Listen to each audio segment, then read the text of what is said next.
ഒത്തിരി സഹായം ഉയർത്തിയ അച്ഛനാണ്.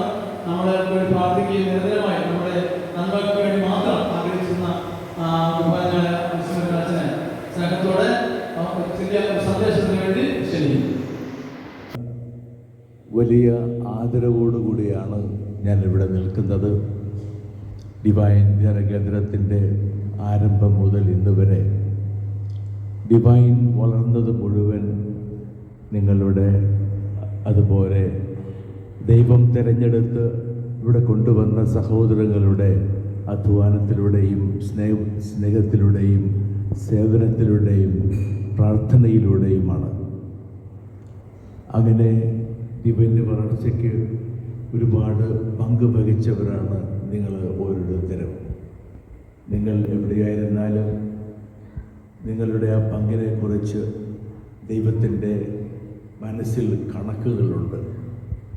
ശിഷ്യന്മാർ അവരുടെ പ്രേക്ഷിത പ്രവർത്തനം കഴിഞ്ഞ് തിരിച്ചു വന്നപ്പോൾ ഈശോ പറഞ്ഞു, നിങ്ങളുടെ പേരുകൾ സ്വർഗത്തിൽ എഴുതപ്പെട്ടിരിക്കുന്നു എന്നതിൽ നിങ്ങൾ സന്തോഷിക്കുവിൻ എന്ന്. നമ്മളുടെയൊക്കെ സന്തോഷം അതാണ്. ദൈവത്തിന് വേണ്ടി നാം ചെയ്യുന്ന ഓരോ പ്രവൃത്തിയും, ദൈവത്തിന് വേണ്ടി നാം പറയുന്ന ഓരോ വാക്കും, ദൈവത്തിന് വേണ്ടി നാം സ്നേഹിക്കുന്ന സ്നേഹത്തിൻ്റെ അളവും എല്ലാം ദൈവം കുറിച്ചു വച്ചിരിക്കുന്നു. നിങ്ങളുടെ പേരുകൾ സ്വർഗത്തിൽ എഴുതപ്പെട്ടിരിക്കുന്നുവെന്ന്. ആ വലിയ സന്തോഷമാണ്, ആ വലിയ ആദരവാണ് എനിക്ക് നിങ്ങളോട് പറയുവാനുള്ളത്.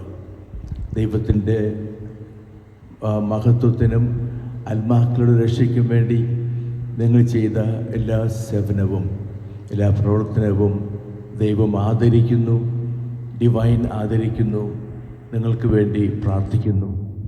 നിങ്ങളും ഡിവൈന് വേണ്ടി പ്രാർത്ഥിക്കണം എന്ന് ഞാൻ അപേക്ഷിക്കുകയാണ്.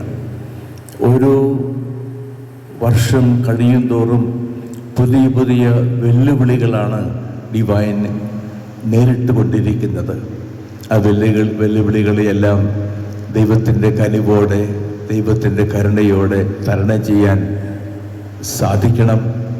അങ്ങനെ സാധിക്കുമ്പോഴാണ് ദൈവത്തിൻ്റെ മനസ്സിൽ വിരിഞ്ഞു നിൽക്കുന്ന ഈ സ്വപ്നം, മനുഷ്യവർഗ രക്ഷ എന്ന ഈ സ്വപ്നം, കുടുംബങ്ങളുടെ രക്ഷ എന്ന ഈ സ്വപ്നം, വ്യക്തികളുടെ വളർച്ച എന്ന ഈ സ്വപ്നം പൂവണിയാൻ സാധിക്കും. നമുക്ക് ഒരുമിച്ച് പ്രാർത്ഥിക്കണം, ഒരുമിച്ച് ദൈവത്തിൻ്റെ തിരുമുമ്പിൽ നമ്മുടെ ജീവിതത്തെ സമർപ്പിക്കണം. അങ്ങനെ ദൈവത്തോട് ചേർന്ന് പ്രവർത്തിക്കാനുള്ള, ദൈവത്തിന് വേണ്ടി പ്രവർത്തിക്കാനുള്ള ഒരു വേദിയായി നമുക്ക് ഡിവൈൻ മാറണം. നിങ്ങളെല്ലാവരെയും വലിയ നന്ദിയോടുകൂടിയാണ്, വലിയ സ്നേഹത്തോടു കൂടിയാണ് ഡിവൈൻ ഓർക്കുക. ഡിവൈൻ എന്നാൽ ഇത് ഒരു കെട്ടിടമല്ലല്ലോ. ഡിവൈൻ രക്ഷയുടെ ഒരു പ്രസ്ഥാനമാണ്. ദൈവത്തിൻ്റെ മനസ്സിൽ വിരിഞ്ഞു നിൽക്കുന്ന ഒരു സ്വപ്നമാണ് ഡിവൈൻ. ആ സ്വപ്നത്തിന് ഓരോ ചിറകുകൾ കൊടുക്കുന്നത് നിങ്ങൾ ഓരോരുത്തരുമാണ്. അങ്ങനെ ദൈവത്തിന് വേണ്ടി പ്രവർത്തിക്കുന്ന ഒരു വലിയ അനുഭവം, സ്നേഹത്തിൻ്റെ, സന്തോഷത്തിൻ്റെ അനുഭവം നിങ്ങൾക്കുണ്ടാകട്ടെ എന്ന് ഞാൻ പ്രാർത്ഥിക്കുന്നു. നിങ്ങൾക്ക് വേണ്ടി ഡിവൈൻ എപ്പോഴും പ്രാർത്ഥിക്കുന്നുണ്ട്. ദൈവത്തിൻ്റെ തിരുമുമ്പിൽ നാം എല്ലാവരും നമ്മുടെ പ്രാർത്ഥനയും നമ്മുടെ പ്രവർത്തനങ്ങളും സ്വീകാര്യമായി ഭവിക്കട്ടെ എന്ന് ഞാൻ പ്രാർത്ഥിക്കുന്നു. നിങ്ങൾ ദിവസവും ഡിവൈന് വേണ്ടി പ്രാർത്ഥിക്കണം.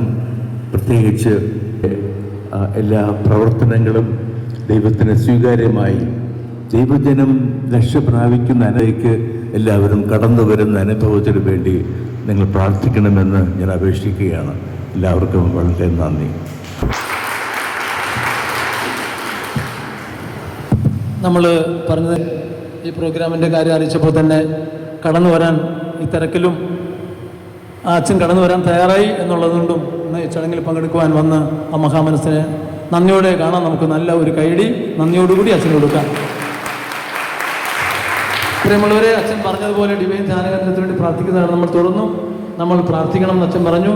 അതുകൊണ്ട് ഇപ്പോൾ തന്നെ ഡിവൈൻ ധ്യാനകേന്ദ്രത്തെ ഇവിടുത്തെ ശുശ്രൂഷകളെയും വിവിധ ഭാഷകളുടെ ധ്യാനത്തെ ഒപ്പം അഗസ്റ്റിൻ മുരുകാച്ചൻ ഈ ധ്യാന കേന്ദ്രത്തെ നയിക്കുന്ന നമ്മളെ സ്നേഹിച്ച് വലുതാക്കിയ അച്ഛനും കൂടുതൽ മേൽക്കുമേൽ കൃപ നൽകപ്പെടാൻ അനുഗ്രഹിക്കപ്പെടാൻ വേണ്ടി ആഗ്രഹിച്ചുകൊണ്ട് നമുക്ക് ദൈവരങ്ങളിലേക്ക് അച്ഛനെയും ഈ ഡിവൈൻ ധ്യാന കേന്ദ്രത്തെയും ഡിവൈൻ സമൂഹത്തെ മൊത്തം സമർപ്പിച്ചുകൊണ്ട് സ്തുതിക്കാം. Hallelujah, hallelujah, hallelujah, hallelujah, hallelujah. യേശുവേ നന്ദി, യേശുവേ നന്ദി, യേശുവേ നന്ദി. Hallelujah, hallelujah, hallelujah, hallelujah.